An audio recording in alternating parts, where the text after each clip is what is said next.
Fala pessoal, beleza? Sejam bem-vindos aí a mais um vídeo do canal TI. No vídeo de hoje vou apresentar para vocês um conteúdo relacionado ao MongoDB. Então eu vou apresentar primeiro uma introdução bem básica aí sobre o MongoDB e depois disso eu vou demonstrar para vocês como podemos fazer para baixar o MongoDB, instalá-lo e executar alguns comandos em cima de um banco de dados não relacional e orientado a documentos. Então o MongoDB ele é um banco de dados não relacional orientado a documentos. Ele é livre de código aberto e multiplataforma e foi escrito na linguagem C++.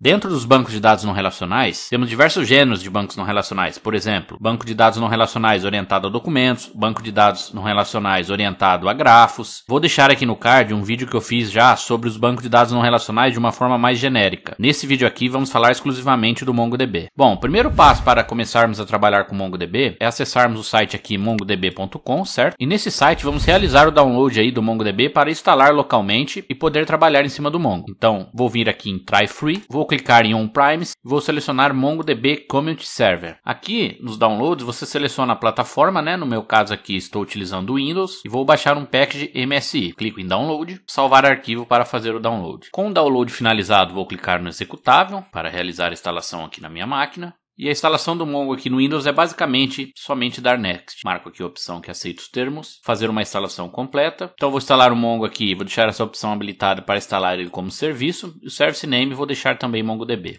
Clico em Next e vou desmarcar essa opção aqui de instalar o MongoDB Compass. O MongoDB Compass ele é uma interface gráfica, mas no vídeo aqui eu vou apresentar uma outra para vocês. Clico em Next e Install. Então aqui vai realizar a instalação do MongoDB. Bom, terminando aqui a instalação, clique em Finish. Então dessa forma tem o MongoDB instalado. Com o MongoDB instalado, eu vou acessar o site robomongo.org. Então o Robo3T ele é uma ferramenta muito interessante para que possamos aí trabalhar com uma interface gráfica em cima do Mongo. Ele funciona de forma semelhante ao MySQL Workbench para o MySQL e, por exemplo, também o SQL Management Studio para o SQL Server. Ele é uma ferramenta de interface gráfica onde vamos ter algumas facilidades aí de trabalhar com o banco MongoDB. Clico em Download e vou baixar aqui somente o Robo3T. Aqui ele pede algumas informações para que você preencha para que consiga baixar o Robo3T. Lembrando que a área code e o phone number não é necessário preencher. Eu vou clicar em Download for Windows. Clicando em Download for Windows, ele habilita aqui o download e eu vou baixar o exe. Então clico aqui para salvar o arquivo. Terminando o download, clico sobre o Robo3T do instalador. E a instalação também é bem simples. Basicamente, próximo.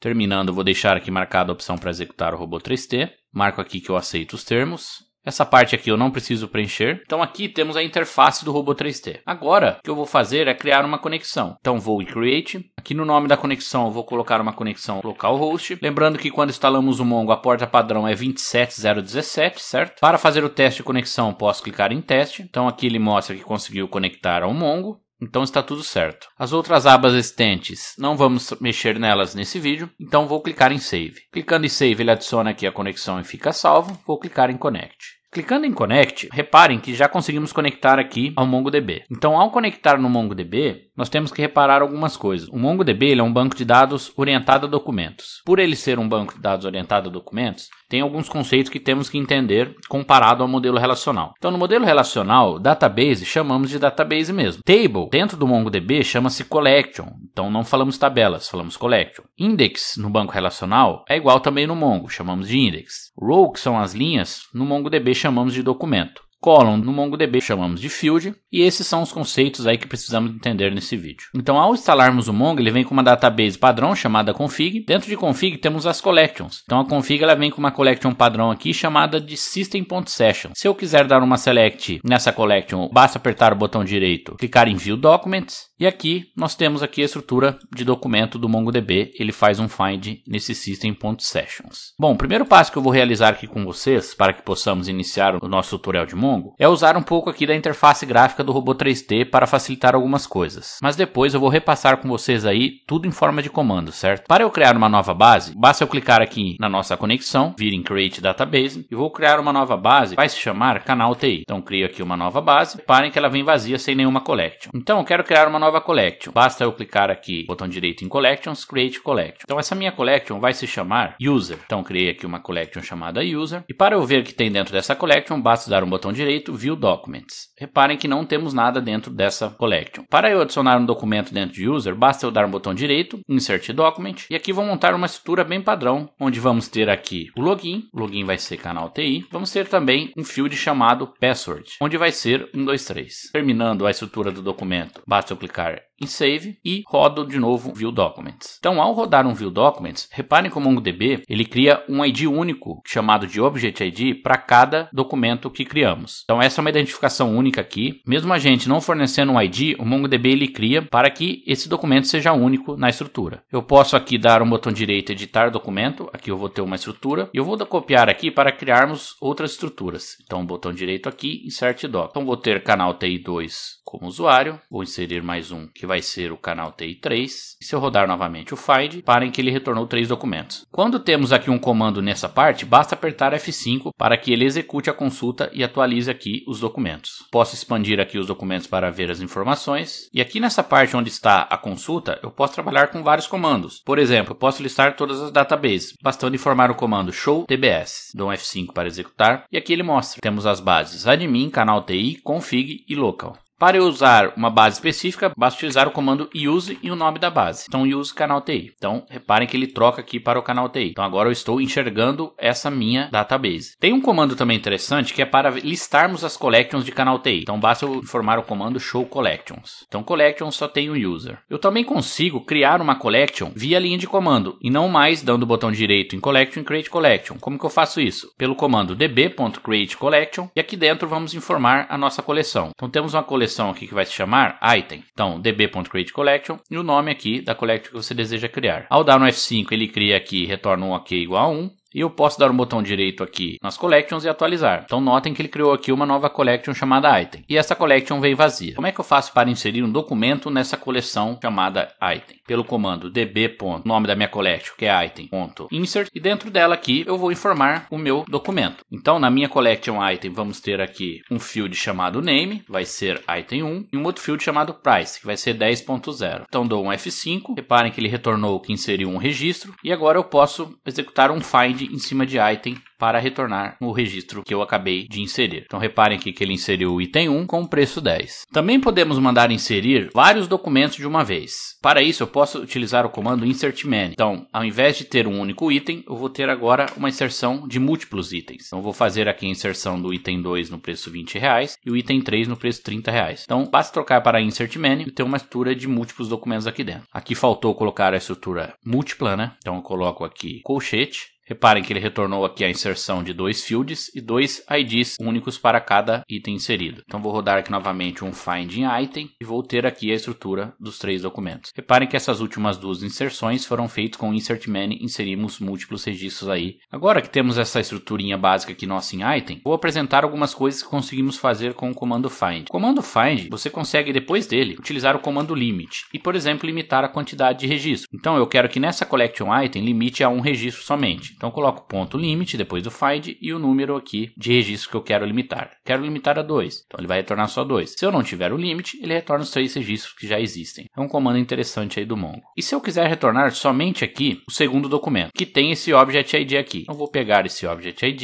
e vou filtrar pelo underline ID e vou passar aqui o Object ID dentro desse cara. Executo. Então reparem que ele retornou somente o segundo item lá, o item 2. Também posso fazer essa chamada por nome. Então name, e aqui como é uma string, colocamos entre parênteses, item 2. Reparem que ele retornou o item 2. Se eu colocar o item 3, ele vai retornar aqui o item 3. Então é uma forma aqui de trabalhar também utilizando o find, fazendo como se fosse o where do relacional, né? Uma outra coisa legal aqui do find é, por exemplo, no item 2, quando demos o find aqui, reparem que ele retorna todos os campos. E se quiséssemos ter somente o name, basta aqui no segundo parâmetro passarmos name 2.1. O 1 informa para o Mongo que queremos exibir esse campo. Então, se olharmos, vamos ter aqui o name 1. Reparem que o ID ele trouxe. E se quisermos ocultar o ID, basta colocar underline ID 2.0 e aqui vamos ter uma estrutura sem o underline ID, somente com o name. Então, nesse segundo parâmetro aqui, conseguimos trabalhar o 0 para ocultar um campo e o 1 para exibir um campo. Também tem um comando bem simples aqui, que é depois do find conseguimos executar um count. Então ele vai retornar a quantidade de registros que temos naquela collection. E notem que se eu tiver aqui alguma coisa dentro do find, por exemplo, o name como item 2 e der um count, ele vai retornar somente 1, porque ele leva em consideração a condicional dentro do find, tranquilo? Bom, e se eu quiser remover aqui um registro nosso do banco de dados? Então vamos supor que eu queira remover o item 3. Basta eu pegar aqui o Object ID dele, poderia ser qualquer campo, né? Obviamente que eles são únicos, mas geralmente a remoção em uma aplicação real a gente faz sempre pelo underline ID, que é uma chave única. O comando é bem simples, db.nome da collection, que é item, .remove, e dentro de remove passamos aqui uma estrutura de documento. Então, underline ID com esse Object ID. Dou um F5, parem que ele removeu um único registro, e vou executar aqui novamente o find. Então aqui agora temos somente o item 1 e item 2. O item 3 acabamos de fazer a remoção. Também no Mongo é possível atualizar um documento. Então, eu vou aqui trabalhar com um documento de ID 1, certo? Vou copiar aqui o Object ID dele. Então, para realizar o update, vou utilizar o comando db.item, que é o nome da minha collection.update. Vou abrir aqui e fechar os parênteses. E vou informar aqui o campo e o valor que eu quero atualizar. No caso, eu vou utilizar aqui o underline ID do primeiro registro. Então, reparem aqui que o preço dele está a 10, eu vou alterar para 30. Então, abro aqui as chaves, colocar o nome do campo, underline ID, e vou passar o Object ID. E vou informar aqui o Object ID do primeiro registro, que é esse cara aqui. Fecho aqui as chaves, coloco uma vírgula. E agora vou abrir a chave novamente e vou setar o valor que eu quero e o campo que eu quero. Bom, eu quero atualizar o price para 30. Então basta eu colocar price 30 e fechar aqui a chave do set. Com isso aqui, basta eu dar um F5. Aqui em price eu não preciso do dólar, né? É somente o nome do campo. Vou dar um F5 novamente. Então repare que ele atualizou um registro. Se eu rodar agora um find em item, vamos ver aqui o price do primeiro documento. Está lá, alterado para 30. Então o nosso update foi realizado com sucesso. Só uma observação aqui do update. Aqui dentro do set você pode passar vários campos, tá? Então se você quisesse atualizar o name também junto com o price, basta colocar o name para item 11, por exemplo. Coloco uma vírgula aqui, roda o comando. Então vocês vão ver que atualizou tanto o preço quanto o nome. Então se eu rodar aqui o find novamente, tanto o preço quanto o nome foram atualizados. Vou rodar aqui um find em item novamente. Vou abrir aqui os dois documentos. Então vamos imaginar que queremos retornar somente os documentos que tenham o preço maior que 25. Como que eu posso fazer aqui utilizando o MongoDB? É bem simples. Eu posso colocar aqui o campo price, dois pontos,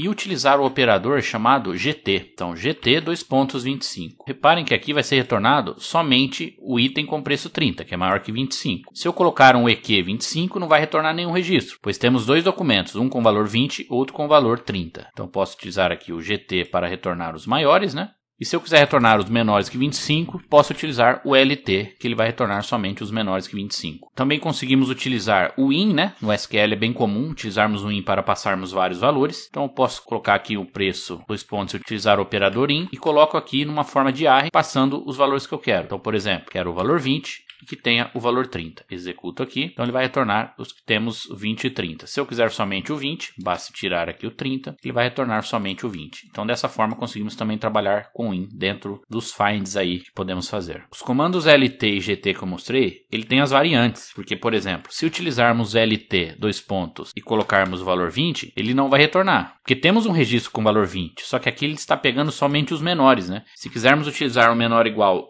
ao banco relacional, basta colocarmos o E. Então fica o operador LTE 2.20. Dessa forma, sim, vamos conseguir aqui retornar o valor também igual. Se eu colocar 21 aqui, então ele retorna. Se eu colocar 19.9, não vai dar certo, porque já é menor. E também em cima do GT, né, que tínhamos visto, funciona da mesma forma. Então se eu colocar o GT 2.30, ele não vai retornar. Se eu quiser retornar o 30, considerando o maior ou igual, basta eu colocar o E no fim, ficando o operador GTE e dessa forma retornando aqui os registros. Também podemos utilizar o operador NE. O NE, ele seria referente ao not-in, onde ele vai retornar registros que não existem no documento. Então, por exemplo, queremos retornar todos os registros que não tenham o valor 30 em price. Então, ele vai retornar somente o 20, e se tivéssemos 21, 22, 23, 24, ele retornaria também, certo? Então, utilizamos o NE para isso. E temos também o operador NIN, que seria o not-in. Tínhamos visto o IN, tem também o NIN, que é o not-in. Então, eu não quero que retorne nem que tenha 20, nem que tenha 30. Nesse caso aqui, ele não vai retornar nenhum. Eu não quero que retorne que tenha 20. Então, ele vai retornar o 30, e assim por diante, tranquilo? Então, aqui passamos por todos os operadores de comparação do Mongo.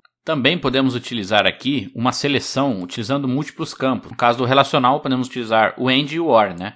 Então vou querer retornar aqui todos os itens utilizando o end, né? Então vou colocar aqui $end, 2 pontos, vou abrir uma mistura de arra e uma mistura de objeto. Então name, 2 pontos, vai ser o item 11 e vou ter aqui que o price vai ser 30. Roda o find e aqui ele faz uma busca utilizando tanto o name quanto o price. Caso um dos dois seja falso, não vai retornar nada. Então se eu executar aqui, não temos o registro onde tenha o item 12 e o preço 30. Somente o item 11 e o preço 30. Então leve em consideração os dois campos que eu especifiquei aqui na consulta. O OR funciona de forma parecida, bastando trocar para OR. Só que no caso do OR, ele vai considerar um campo ou outro. Então se eu colocar o item 12, ele vai retornar, porque existe um item com preço 30. Bom, esses são os dois principais comandos lógicos aí do MongoDB. Vou deixar aqui na descrição o link para a documentação do Mongo, onde você pode dar uma olhada completa em tudo isso que eu estou mostrando para vocês e também mais coisas aí existentes do MongoDB. Bom, pessoal, espero aí ter conseguido fazer uma síntese do MongoDB para vocês. Eu tentei resumir aí os principais comandos que você pode utilizar no seu dia a dia. Óbvio que existe mais comandos, mais conceitos, mas para fazer um vídeo aqui no YouTube e não ficar tão grande, preferi separar dessa forma para vocês, tá? Se você gostou do vídeo, clique no joinha. Se ainda não é inscrito no canal TI, clique para se inscrever. Um grande abraço, valeu!